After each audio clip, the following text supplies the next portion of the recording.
Good morning, my name is Brandon Banlow from Freight Brokerage Mastery. This is our podcast, Freight Brokerage Mastery. I want to talk to you about starting your freight brokerage, getting it off the ground, everything that you need to know to start the freight brokerage from the beginning and start to scale it up for that first year to make sure you hit the growth that you want to achieve. We want to take you from zero to whatever you determine is that number that you want to be at. A little bit about me, I had a freight brokerage. I started it several years ago. I grew it from zero to 42 million in revenue. Before the company was sold, I exited the company, and now my job here is to help you guys understand freight brokerage, to be successful, to take into consideration everything that goes into the freight brokerage, because there is a lot that goes into it, and to help you succeed. That is the ultimate goal of this podcast and our training programs, is to make sure that you succeed as a freight brokerage, whether it's yourself or you're building a company or you're an agent. Perfect. So first things first, why should somebody even think about becoming a broker in the freight market? That's a great question. So being a freight broker is really, really interesting. So you get a lot back by being your own boss. Mm-hmm. So when you're starting a freight brokerage, a lot of people do it because they want to make their own schedule. And you can do that as a freight broker. When you start this, there's a lot of work that goes into it. But as you start to get more and more successful, you start to make your own schedule. So you get a lot of your own time back, you're your own boss, and not to mention the financial freedom that comes with it. Anybody that knows anything about sales or freight brokering in general, there's a lot of money to be made out there. I mean, this is a multi-billion a year industry, and you can make a lot of money doing it. You can provide for your family, you can pay the bills, put food on the table. But I think a lot of people get into it because they want to become their own boss. They want to have that freedom, that flexibility that goes along with being your own boss and having your own business, but also the financial freedom that comes with it. And there is a lot of financial freedom that comes with it. You can scale it and keep it very, very small for yourself and just be your own boss, have your own thing going. You can run it all, or you can develop a small team or a large team around it. So it really depends on what you want to do with it. Do you want to build this huge business, brick and mortar, and have something that's going to be lasting long past the time that you retire, pass it on to your family, maybe a friend, maybe exit it and sell it, or is this something that you just want to do until you retire? So I think a lot of things with freight brokerage that people are attracted to is the fact that they can be their own boss, they have that financial freedom, they can make their own schedule, and they can determine their own path. I mean, it's really up to you what you want to do with this. Perfect, yeah. So, somebody that's starting in the freight brokerage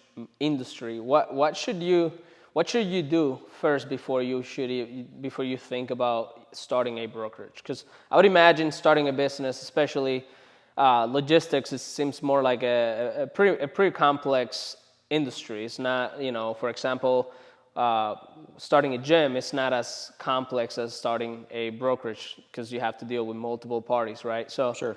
What should a broker, whether it's somebody that's already working under a company or somebody that's has a sales background and wants to find an industry that has a bigger upside, Okay. Well, I mean, that's a good question. So I'll start off with those that have experience inside the industry. If you're currently a freight broker already, or maybe you're an agent and you want to break away and do your own thing. If you're an agent, there's a very good chance that you have an LLC already.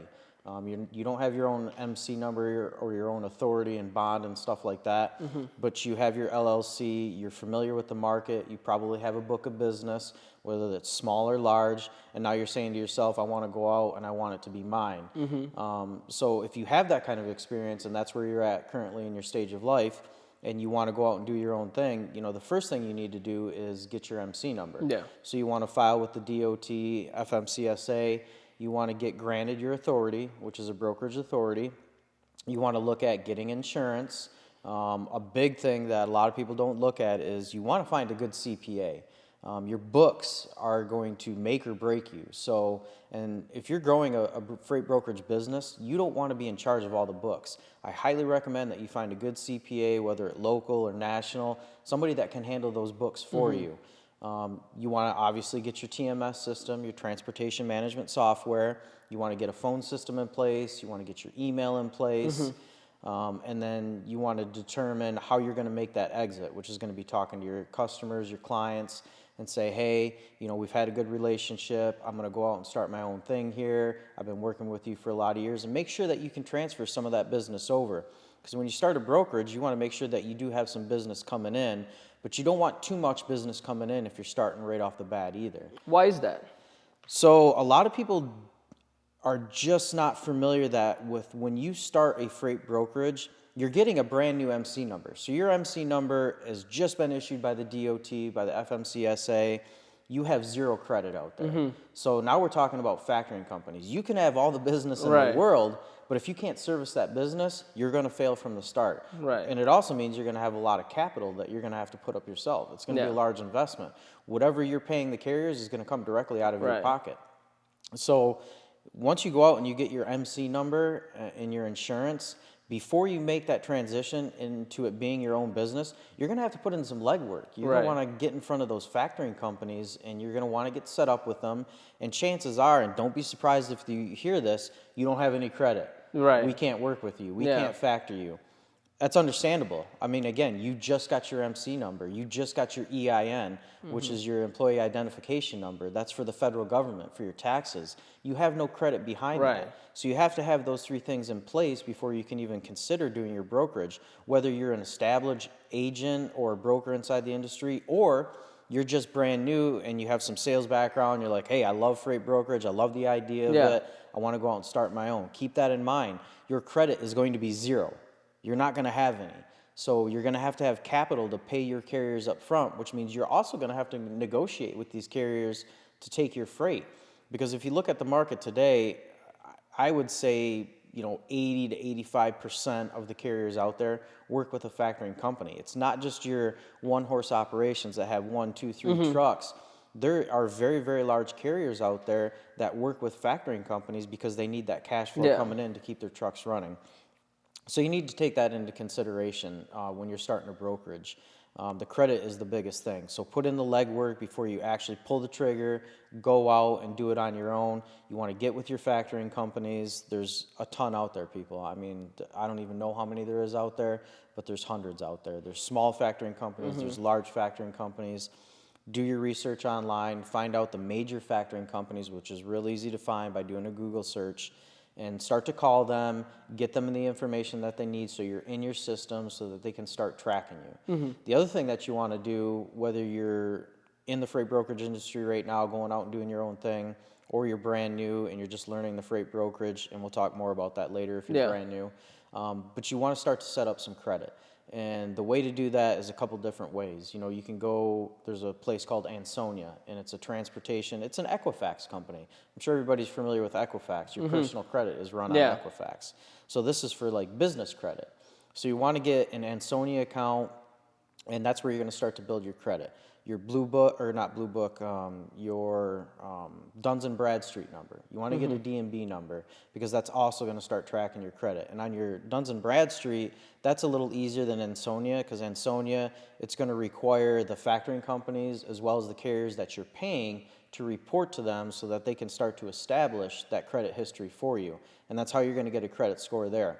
With the Duns and Bradstreet, you can actually upload your financials, your audited financials from your CPA, and you can upload that on there, and that can start to establish some credit history for you too.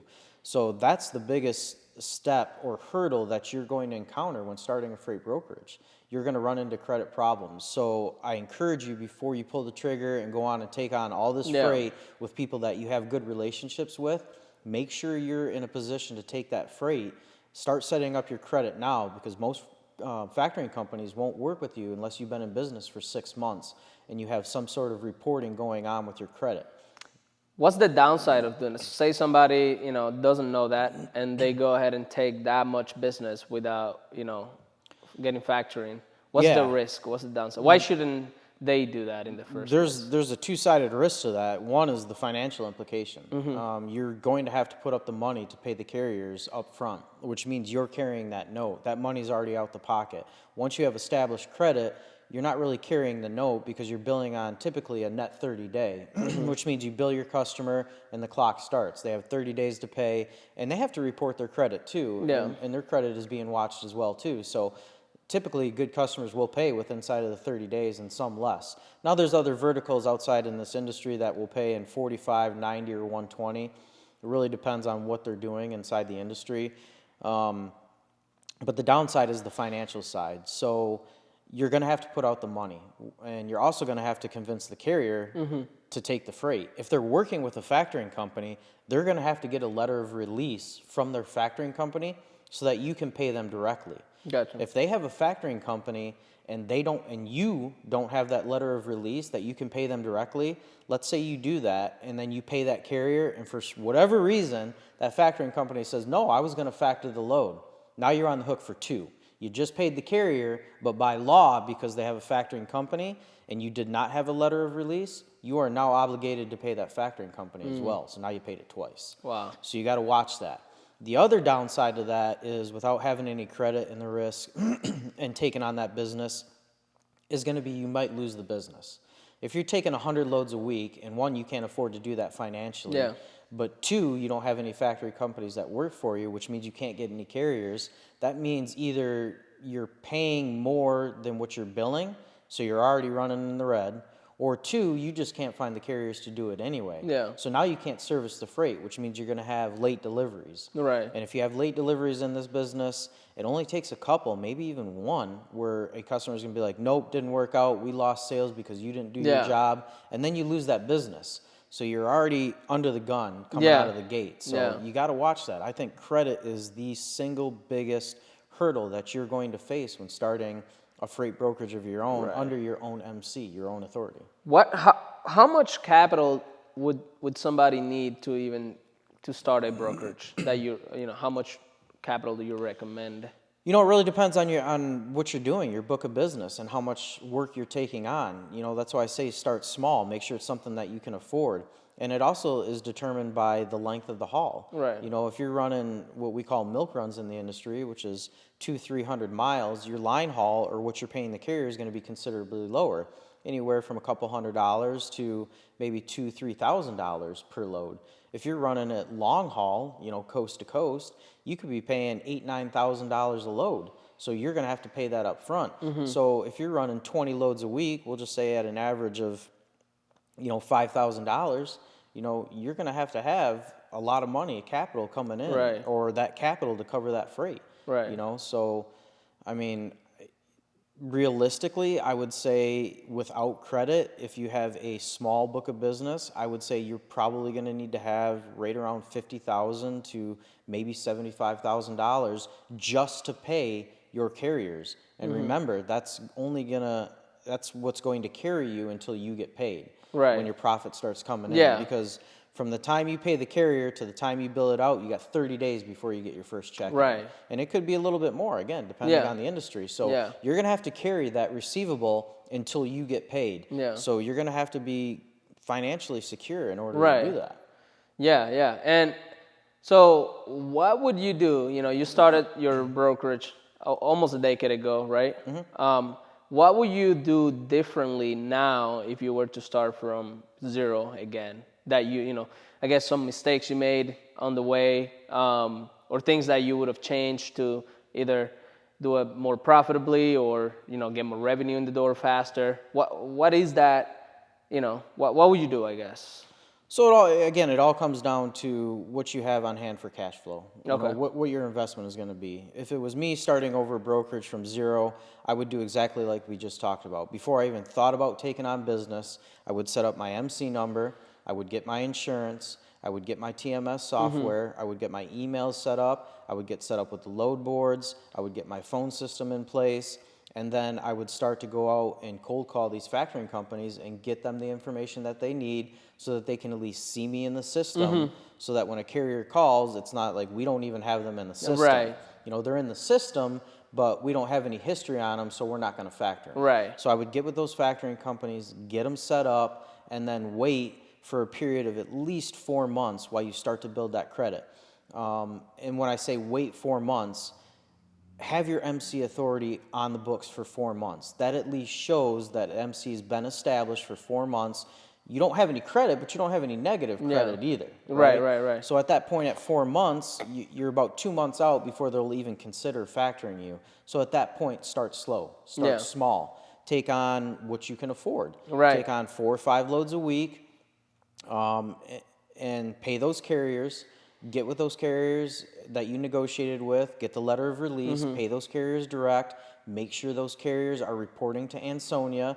Give them a deal if you need to. Hey, I'll wipe away the quick pay fee if you report to Ansonia for me. Right. Get them reporting, because when they report, then at the 6-month period, when that time is up, when the factoring companies go back and pull your credit, they can see that, okay, he's been in business 6 months. He or she's been in business 6 months. They also have some carriers reporting on them. They got good payment terms, so now we'll factor a couple loads and see how that goes. And then once you get to that point, if you get a factoring company that will factor a couple loads for you, I cannot over stress this. Make sure you pay them on time inside of their terms. All factoring companies are 30 days. Yeah. You won't find it any less than that. So 30 days, you might be able to negotiate it to 45, but I highly doubt it. Right. Make sure you pay them within terms. And I would highly recommend that if you can do it financially, you pay them ahead of terms. If you were able to pay your carriers quick pay within 1 to 2 days, I would recommend that you pay your factoring companies within 15 to 20 days, so that you can start to establish, hey, they pay before terms, not just at terms, they pay before terms. And then also when you're paying the factoring companies, get set up on an ACH. I can't stress that enough. Checks, mail, everybody knows about the mail. Yeah. Stuff gets lost in the mail. Shit gets lost in the mail. It doesn't show up on time. Yeah. You send it out on the 30th day, it's postmarked on the 30th day. That's not the 30th day that they receive it, okay? So you may get it postmarked on the 30th day, but factoring companies go off of when the cash was received and posted in their system. So if you send it out on the 30th day when the invoice was due on a paper check, they get it in day 40. They don't post it to day 42. Yeah. You're already 12 days over terms. Yep. Now you got a problem. Yep. Now you're working against yourself. So I would set up an ACH. That way you can post that payment either on the day of, where you have an ACH that posts the day of, because some ACHs are the next business day. So you want to make sure the ACH posts that day, or pay them ahead of terms a couple days so that you make sure it gets posted within time. Yeah, perfect. Yeah, so now let's say, they get past that stage, they got their credit, they got the MC number, they got they've been in the system for almost 4 or 6 months. Yep. How do they get their first shipper client? Say they're starting from zero, maybe if they were a broker, you mentioned that, they could, transfer some business over. Yep. But say from zero, how do you find the shippers? How do you, vet the carriers? How do you build that relationship so that you can keep getting more business in, referrals maybe? Sure. Well, what does that process look like? So this is where all the work comes in. I mean, this is how you build your brokerage. It's mass marketing and a lot of cold calling. You're going to have to hit the phone. For those of you who have seen Wolf of Wall Street out there, he's not wrong. Jordan Belfort is not wrong. That phone is not going to dial itself. You got to pick up the phone and you got to make the calls. Yeah. As uncomfortable as it may seem to you, you're going to have to do that. You cannot rely solely on email marketing or whatever other type of marketing that you're doing. You're going to have to pick up the phone, dial the number, make the call, make the connection, build the relationship, and that's how you're going to get the freight. Before you do that, you have to decide what segment you want to go into. There's a lot of different things you can do out there inside of freight brokerages, from sprinter vans to hot shots to dry vans, flatbeds, oversized loads, refrigerated freight, drayage, rail, plane, or even vessels, steamliners. There's a lot of different stuff you can do inside a brokerage. So you have to decide what do you have the most experience in, or what have you studied the most? And that's the segment that you want to go after. Because you don't want to call somebody, let's just say you have a air cargo background, or that's what you've been studying. Hey, I learned a lot about air cargo, how that works, the shipping process. You don't want to call somebody and talk to them if they have absolutely no interest in air cargo and they're doing, oversized, heavy haul stuff. they're probably not going to be putting it on a plane. They may railhead it, but they're not going to be putting it on a plane. So you got to know the segment that you're going after. The more you know about the industry segment that you're going after, the easier the conversation is for you, the more you understand about their wants and their needs. And that's ultimately what sales is about, is fulfilling that need or want. That's what you have to find, and the only way to find that is through those conversations. You have to pick up the phone, you have to develop that relationship, have those conversations, and I'm not saying it's going to be easy, because it's not. For every 100 calls you make, statistically, you're going to sign one to two shippers. Okay. So use that as a baseline. You're going to make 100 calls to sign. Which is not a bad number, by the way. It's really not. I mean, 100 cold calls and, you know, getting 1 or 2 clients out of that, that's not bad. Yeah. And you're going to cycle through a lot of different clients. Yeah. So you might pick up your first client and you're like, yes, I got him. I'm making some money. Maybe you're making a good amount on it. Maybe you're making good margin. Maybe you're making barely anything. Yeah. But the reality is through your brokerage life, you're going to cycle through customers, because you're just not going to see eye to eye on whatever the case may be, whether it's pricing, whether it's service level, the type of freight, the requirements that they have in place that they need from you. You're going to cycle through customers. That's why you're always diversifying, always making those cold calls. Even if you have 5 clients, don't stop there. Get 10 clients, because at some point you're going to lose 1 or 2 of them, maybe 3 of them. So you want to be able to replace them. You want to keep that constant revenue flow coming in. You don't want to say, hey, I got 5 clients, hanging my hat on that, I'm good to go, because at some point you may lose them, and it may not be your fault. It could be something as simple as the individual that you were talking to no longer works for the company. Maybe he or she retired. Maybe he or she got fired. Maybe the company decided, hey, we don't want to work with brokerages anymore. The market's in a good place. We're only going to focus on our asset-based carriers and keep them moving. Yeah. So a lot of different things can come into play there where you end up losing a customer. So you want to make sure you're constantly making those cold calls. But when you start out a brokerage and you're trying to get a book of business, decide the segment that you want to be in. Focus on that segment before you go out and diversify. Try to capture as much volume as you can inside of that segment and continue that cold call process. You're going to want to make 500-600 calls a week. And I know that sounds like a lot, but the more calls you make, the better your conversations become, the more fluid they become. Good cold calls when you start out, you know, you're thinking they got to be 10-15 minutes long. Reality is you probably won't have 10-15 minutes of their time, especially if it's a cold call. If you can get through 2 minutes on a phone call, on a cold call, you're doing pretty good. But you got to be ready for those 2 minutes. You got to cover exactly what you need to cover and make it very direct and talk about their needs or their wants based off of what you know inside the industry. What does that process look like, though? So normally, you know, in other industries, niches outside of logistics, you know, usually that first cold call is just to set an appointment, just to get, you know, kind of like a discovery type of deal. How does that work in logistics? What is the purpose of that first cold call? Is it to get an order right away, or is it to just start building that relationship and maybe book a call for you know, other opportunities? What does that look like in that industry? Yeah, so when you're making cold calls in this industry, if you get a shipment on the first load, I'm just going to say how it is, you got lucky. Right. You got lucky. You caught them at the right time. Maybe they had somebody bail on them. You got lucky. Don't plan on that. Right. I would say on average you're going to have at least 10 calls with that client or that prospect before you get any kind of freight out of them. And when you're talking to them, you want to be very direct. Chances are when you're setting up a relationship, you're not going to be able to schedule a time with them. A lot of people, especially now with the Zoom meetings and the face-to-face, you know, a lot of people don't get out face-to-face anymore. They set Zoom meetings because it's easier and it's more cost-effective. You don't have to do the travel costs and all that stuff. You don't have to do the on-site, and that's good. But the reality is you're probably not going to get them to set aside time for you because they don't know you. Right. They don't trust you. They don't care about you. They got, you know, thousands and thousands of other carriers and brokers that they already know or work with out there. You're just another number to them. So when you're talking to them, you want to make your conversation very direct. If you're calling somebody, and we've talked about this in some of our other videos for the Freight Brokerage Mastery, starting a freight brokerage with the sales cycle, you want to do your pre-call planning. So before you pick up that phone and dial it, make sure you know what you want to talk about when you get this person on the line. You know what segment you're going after. Know something about this client. There's a lot of information out there that you can find out about clients through the web. I mean, God bless us, you know, we have the internet now. Right, I yeah. can't imagine this business, you know, back in the 90s, you know, when freight brokerage became really, really big. Yeah. The internet was still, you know, a small thing back then. So how they got their information, probably just a lot more cold calling, you know, a lot of guesstimation, if you will. But now there's a lot of avenues where you can get out there and find the information. So do your pre-call planning.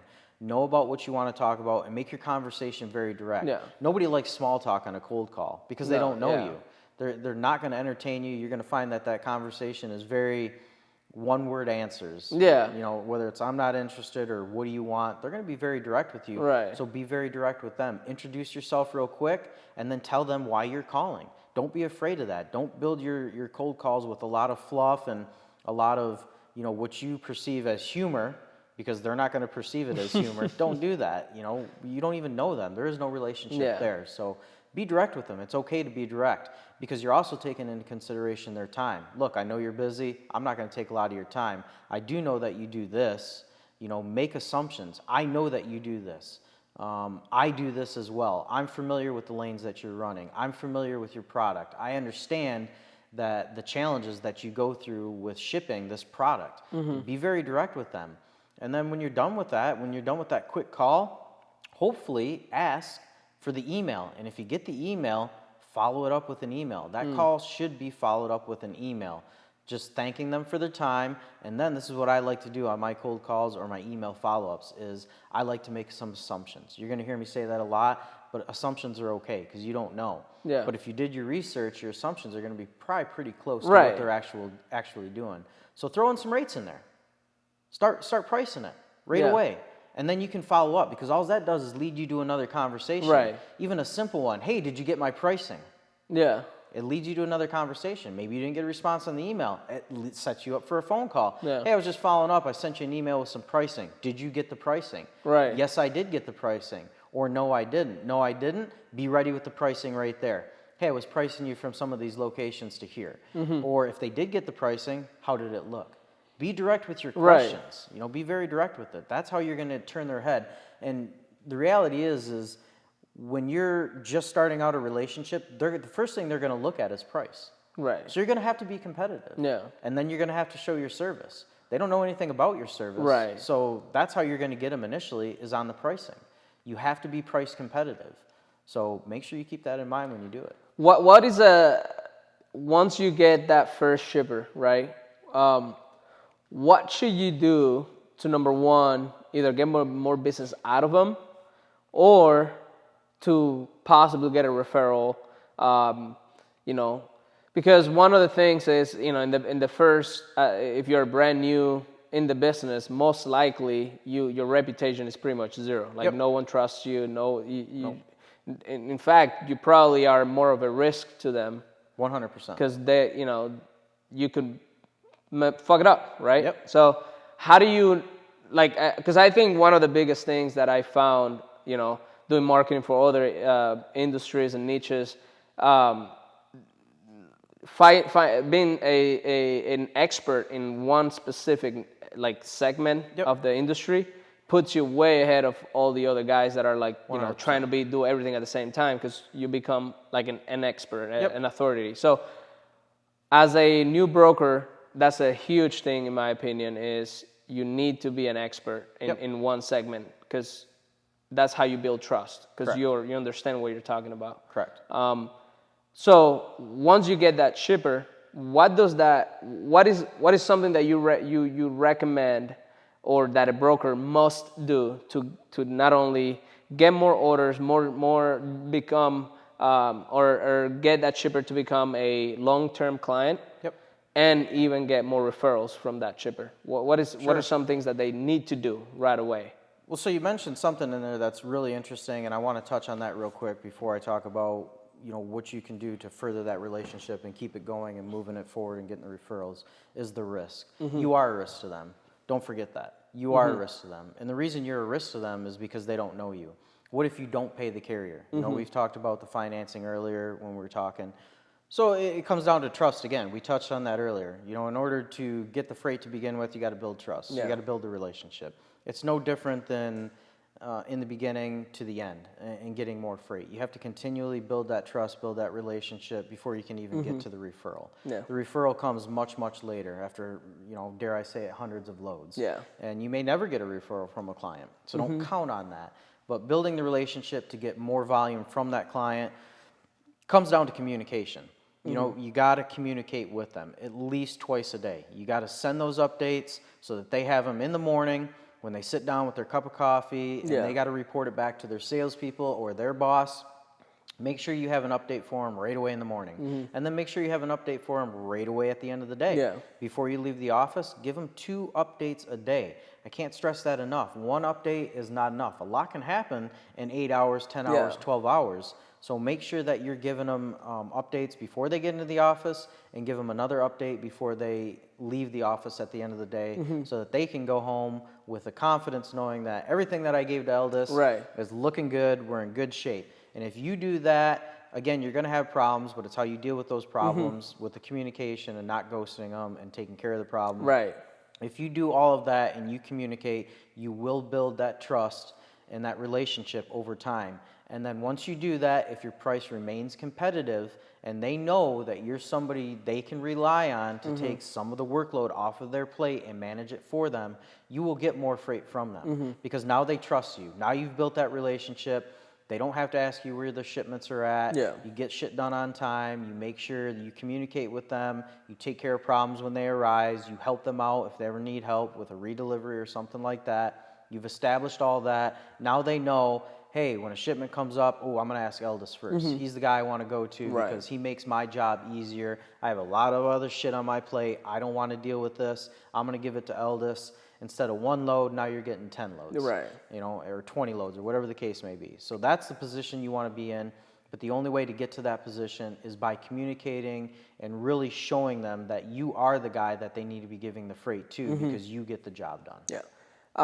And then what are some few things that like new brokers can do right now in today's market to, get the ball rolling? Like, and what are some KPIs that in your mind they should be aiming for? As far as like, clients, revenue wise, profit margin, rates, etc. A lot of companies use KPIs. I'll be the first one to tell you, I don't go off of a lot of KPIs. I just don't. I mean, in this business, your KPI is your revenue and your profit. Right. Those are the key performance indicators for this business. Yeah. There's really nothing else. How much time do they, put in at the office? Doesn't matter. What matters is are you growing your business?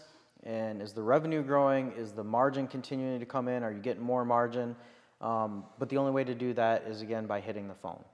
That's your key performance indicator right there. Are we hitting the phone? Are we marketing to many, many different companies? So if you're going to talk about a key performance indicator, I got 3 that I would go off of. 1 is revenue, probably 4. 1 is revenue, 2 is load count, 3 is your margin, and then 4 is how many calls are we making during the week. Some days are going to be lighter than others, but on an average, how many calls are we making during the week? Those are your performance indicators. If you see, your KPI and your calls or your marketing go down, chances are you're either going to see your revenue stall or diminish, and the same thing for the revenue or for the gross profit. You're going to see that diminish. It's either going to stay the same or it's going to diminish. Yeah. So the biggest one is going to be the work that you put into your marketing and your cold calling. That's where it all starts. That's the way to get business. Right. You can shrink down the margin to be competitive in the market. That's okay. I've talked about that before. I think that's a great idea. Be competitive. Don't gouge the customer. Yeah. If the market fluctuates in their favor, and it is, but they don't know it, have a conversation with them. Hey, the market changed a little bit. I'm going to lower the price on this. You will build a lot of rapport with a client by doing that instead of keeping it at the same rate and maximizing your margin. You're like, I'm making more per load. But in the end, they're going to find out somebody else that they're working with is going to come to them and bring them the same thing. So you be the first guy. Yeah. Be the guy that sets the benchmark. Be the girl that sets the benchmark and tell them, hey, the market shifted a little bit. Yeah. You want to build trust? Be transparent with them. They understand it's a business. You have to make money just like they have to make money. But you don't have to gouge them either. Right. You know what I mean? So be transparent with them, build that relationship, and maybe work on leaner margin. It will capture more volume for you. and hit the phones. I can't say it enough. It don't dial itself. Jordan, you're right. What should a broker expect though, income wise, in the first year? Because they probably see all these people, flexing their cars, flexing, that they're making a lot of money. Yeah. Like realistically, somebody like a successful first year in the industry as a brokerage, right? So if you're a broker, number one for a broker, right, working under an authority, an agent, or once you start your own brokerage, because that may it would be a little different. And this is something we can get into in another podcast as well too. I could go on and on about people flexing, their bankroll and stuff like that. In my eyes, it's not necessary, and I'll speak more on that in another podcast. But for me, if you want to measure your success in your first year as a brokerage, where it's your own brokerage, your own MC, your own authority, your thing, your actual own thing, not an agent, can you pay the bills? Can you maintain your lifestyle that you currently had when you made the transition? If you can do that, maybe you're not saving anything, but you're still able to pay the bills and keep the lights on and put food on the table, that's a success, okay? Because that's just the starting point. Yeah. You don't want to come out the first year and be like, I'm going to be able to take vacations, buy Lamborghinis, whatever the case may be. That's ridiculous to even think about. And it also tells me that you're not reinvesting the money that you're making into growing your company. Yeah. If you want to grow, you're going to have to take some of that profit and reinvest it. So for the first year, your benchmark is, am I able to pay the bills? Did I put any more in my pocket? Maybe, maybe not. Really depends on your first year of business, how much volume you captured, a lot of different aspects, the market. But are you able to pay for your mortgage, your rent, put food on the table, make sure your kids stay in school, stuff like that? If you can do that, then that is a good, successful first year. And then in the second year, now we start to look at, how do I start to pay myself? Right. Yeah. And what just to close it up, we have to wrap it up. So what are some mistakes you made now looking back as, a first year broker that you could, I guess, that you would fix? Now looking back, obviously, you did that. That's how you learn. Because that's one thing that I think a lot of people shy away from is like making mistakes. Because that's just how you learn in business. Because there's no real one roadmap that everybody's different and the market changes all the time. So what is a few things that if you were looking back, you made some mistakes and that you would recommend new brokers not to do? Yeah. So I don't know if I ever classify them as mistakes. I call them learning curves. Right. So I guess my biggest learning curves when I started the business was what we already talked about in the beginning, understanding the credit challenges of starting a freight brokerage. And we've talked about that, and I'm sure we'll hit on it many more times to help you guys get or alleviate some of that stress and be in the know on that. But that was the biggest thing, is one, not understanding the credit and financial challenges that went into that as a business. And then I think the other thing when I started to grow the business was not diversifying enough in human capital. And so we can talk about, more loads, more volume, diversifying industry segments, verticals, whatever you want to call it, but your human capital. Yeah. So you get one guy in there, he's got a really good book of business, he's helping you grow. What happens if you lose him or her? What happens? Yeah. You lost all of that. Yeah. Again, this is a relationship-built business. You may retain some of it just because of the name of the company and what you've done for them, but you're not going to retain the whole thing. Right. You're just not. So diversify in your human capital. Constantly be looking for more talent and to bring in new talent just in case something happens with your current base. If you lose people, you lose revenue, you lose margin, you lose traction, you lose customers. So constantly take a look at your human capital. And we've talked about human capital in some of our other more direct videos, not on the podcast, but I'm sure we'll get into that in later segments. But human capital is a big thing. You got to diversify there, and then you got to keep them happy. Never rule with an iron fist. You want to have an ear with them. You want to listen to what they need, what their wants are. And try to fulfill those, because that's how you're going to keep them around. And a lot of it goes back to compensation too. You're constantly pushing them for more revenue and more clients. Are they making more? Right. Are you compensating them correctly? Yeah. Sure, it's a business. You got to make money. You got to fulfill the bills, but you also got to make sure that they're happy and they're not looking elsewhere. Right. They should not want to go anywhere else. You should be their biggest cheerleader, their biggest supporter, whatever you want to call it. They should have an allegiance to you that is undying. Somebody could come to them and say, hey, man, I want you over here.